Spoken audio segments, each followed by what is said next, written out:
சற்று முன் எடப்பாடியை நேரில் சந்தித்து கூட்டணியை அறிவித்தார் விஜய். அதிர்ச்சியில் தவேகா தொண்டர்கள். தமிழக வெற்றிக் கழகத்தின் தலைவர் பல நாட்களுக்கு பிறகு எந்த ஒரு அறிவிப்பும் எந்த ஒரு பொதுக்குழு கூட்டமும் நடத்தாமல் இருந்த நிலையில் தற்போது நேற்றைய தினம் மாமல்லபுரத்தில் ஒரு மண்டபத்தில் தற்போது தமிழக வெற்றிக் கழகத்தின் பொதுக்குழு கூட்டத்தை நடத்தியிருக்கிறார். இதில் பல்வேறு அரசியல் நகர்வுகள் குறித்து அவர் பேசியதாகவும் தகவல்கள் வெளியானது. இந்நிலையிலோ கரூர் துயர சம்பவத்தை தொடர்ந்து தமிழக வெற்றிக் கழகம் கட்சியின் அடுத்த கட்ட செயல்பாடுகள், தேர்தல் பணிகள் குறித்து விவாதிக்க சென்னை மாமல்லபுரத்தில் நேற்றைய தினம் பொதுக்குழு நடந்ததும் குறிப்பிடத்தக்கது. இதுகுறித்து கட்சி சார்பில் வெளியிட்டுள்ள பதிவில், பொதுக்குழு கூட்டத்திற்கான அழைப்பு கடிதம், கட்சி அடையாள அட்டை வைத்திருக்கும் பொதுக்குழு உறுப்பினர்கள் மட்டுமே இதில் கலந்து கொண்டுள்ளதாக சொல்லப்படுகிறது.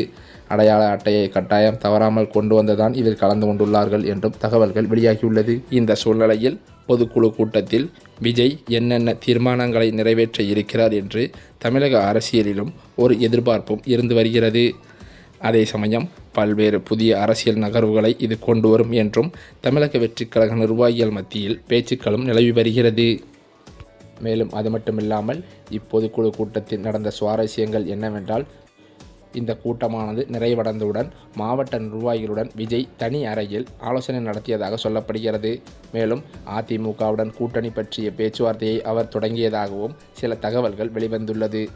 தமிழக அரசியலானது வருகின்ற 2026 சட்டமன்ற தேர்தலை நோக்கி பரபரப்பாகவே நகர்ந்து கொண்டிருக்கும் இந்த நிலையில் தவேகாவின் தலைவரான விஜய் திமுகவை அழித்துவிட வேண்டும், அதாவது 2026இல் ஆட்சியை மாற்றம் கொண்டுவர வேண்டும் என்று கங்கணம் இருப்பதாகவே தகவல்களும் வெளியாகியிருக்கிறது. அதே சமயம் சமீபத்தில் நடந்த கரூர் துயரத்தில் விஜய்க்கு சட்ட ரீதியாக பல சிக்கல்கள் வந்த நிலையில் அதனை பொறுமையாக கையாண்டு மீட்டு கட்சியை மீட்டெடுத்துள்ளார். மீண்டும் அதாவது அடுத்தடுத்து கட்சியை வலுப்படுத்துவதற்கான பணிகளை விஜய் தீவிரப்படுத்தி இருக்கிறாராம். சமீபத்தில் கரூரில் பாதிக்கப்பட்ட மக்களை விஜய் சந்தித்து பேசியிருந்தார். இதனைத் தொடர்ந்து தமிழக வெற்றிக் கழகம் கட்சியின் அரசியல் பணிகள் வேகம் எடுத்துள்ளதும் குறிப்பிடத்தக்கது. அனைத்து கட்சியினரும் தேர்தல் பிரச்சாரம் மற்றும் கூட்டணி பேச்சுவார்த்தை என மும்மரமாக தேர்தல் களத்தில் இறங்கி பணியாற்றியும் வருகின்றனர்.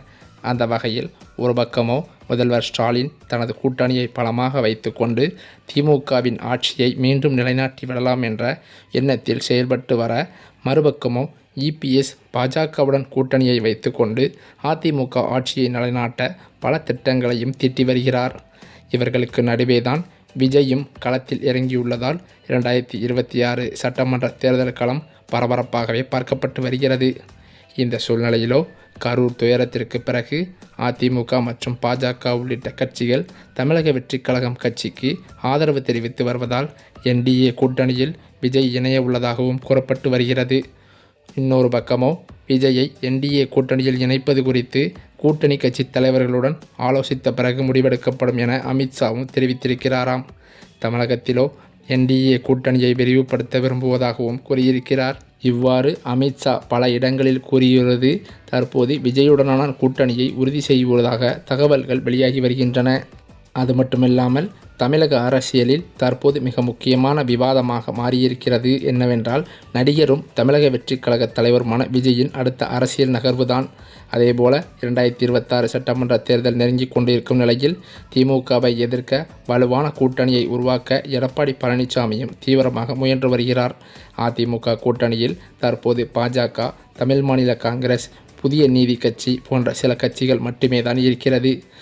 திமுக வலுவாக களத்தில் இருக்கும் நிலையில் பெரிய கூட்டணியை உருவாக்க வேண்டிய அவசியமும் அதிமுகவிற்கு ஏற்பட்டுள்ளது. அதனால்தான் தமிழக அரசியலில் புதிய சக்தியாக உருவெடுத்துள்ள தமிழக வெற்றிக் கழகத்தை கூட்டணிக்கு கொண்டு வர வேண்டும் என்ற எண்ணத்தில் எடப்பாடி பழனிசாமியும் தொடர்ந்து செயல்பட்டு வருகிறார் என்பதும் குறிப்பிடத்தக்கது.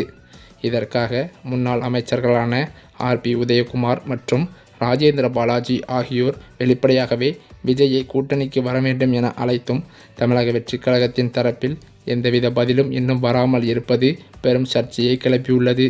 ஒரு பக்கம் பார்த்தால் திமுக கூட்டணி பலமாக இருக்கிறது, மற்றொரு பக்கம் பார்த்தால் எதிர்க்கட்சியாக இருக்கும் அதிமுகவிலிருந்து பல முக்கிய புள்ளிகளும் அதிமுக கட்சியை விட்டு வெளியே நின்று கொண்டிருப்பது தற்போது பெரும் பரபரப்பை ஏற்படுத்தியது மட்டுமில்லாமல் அதிமுகவிற்கு பலவீனமாக இருந்து வருகிறது.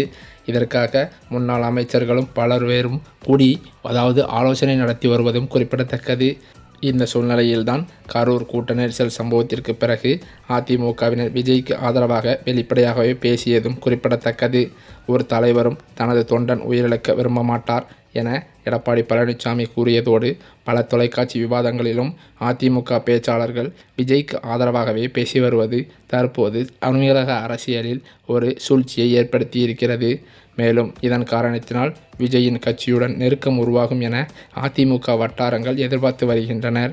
ஆனாலோ சமீபத்தில் கூட விஜய் எந்தவித கூட்டணிக்கும் தயங்காமல் தனிப்பட்ட பாதையில் செல்ல முடிவு செய்துள்ளார் என்றும் கூறப்பட்டு வந்தது. குறிப்பாக பார்த்தால் கரூர் சம்பவத்தில் எவ்வளவோ ஆதரவாக பேசிய எடப்பாடிக்கு விஜய் எந்த பதிலும் அளிக்காதது அதிமுக தரப்பில் அதிருப்தியை தான் ஏற்படுத்தியிருக்கிறது. அதிமுக பொதுச் செயலாளர் எடப்பாடி பழனிசாமி கூட தனது பிரச்சார பயணத்தின் போது விஜய் எங்கள் கூட்டணியில் வருவார் என நம்பிக்கை தெரிவித்திருந்தார். ஆனால் அதற்கு பிறகு தமிழக வெற்றிக் கழகம் அந்த கூட்டத்தில் எங்கள் உறுப்பினர்கள் பங்கேற்கவில்லை என மறுப்பு தெரிவித்தது. இதுவே அதிமுக தரப்பில் சர்ச்சை சங்கடத்தை ஏற்படுத்தியிருக்கலாம். அதே வேளையில் பார்த்தால் இன்னமும் தாவேகாவுடன் கூட்டணியை வைப்பதற்கு அதிமுகவின் பொதுச் செயலாளரான எடப்பாடி பழனிசாமி விருப்பம் தெரிவித்திருப்பதாகவே அவரது நெருங்கிய வட்டாரங்களில் தகவல்களும் வெளிவந்துள்ளது.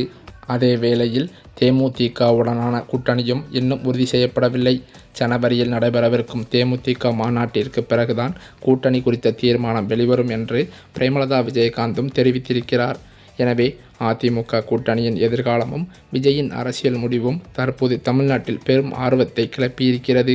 அரசியல் வல்லுநர்களின் கருத்துப்படி விஜய் தன்னை முதல்வர் வேட்பாளராக களமிறக்க திட்டமிட்டுள்ளதால் அதிமுக பாஜக கூட்டணிக்கு இணைந்தால் கொள்கை சுதந்திரம் இழக்கும் அபாயம் உருவாகும் என்பதால் அவர் தன்னிச்சையான பாதையில் பயணிக்க விரும்புகிறார் என்று அரசியல் வட்டாரத்தில் மூத்த தலைவர்கள் மத்தியில் பேச்சுக்கள் அடிபடுகிறது. இவைகளுக்கிடையே அதிமுகவிலிருந்து பிரிந்து சென்ற செங்கோட்டையன், டிடிவி தினகரன், அது மட்டுமில்லாமல் ஓபிஎஸ்ஸுடன் ஒன்றிணைந்து ஒரு தனி கூட்டணி அமைப்பதற்கு ஒருங்கிணைந்து வேலைகளும் நடைபெற்று வருகிறது. இதன் காரணத்தினால் கரூர் சம்பவத்தில் ஆதரவாக இருந்தும் விஜய் கூட்டணிக்கு இணைவதற்கான சாத்தியம் குறைந்துள்ளதாகவும் அதிமுக தரப்பில் அதிருப்தி அதிகரித்து வருவதாகவும் அரசியல் வட்டாரங்களும் தெரிவிக்கின்றன.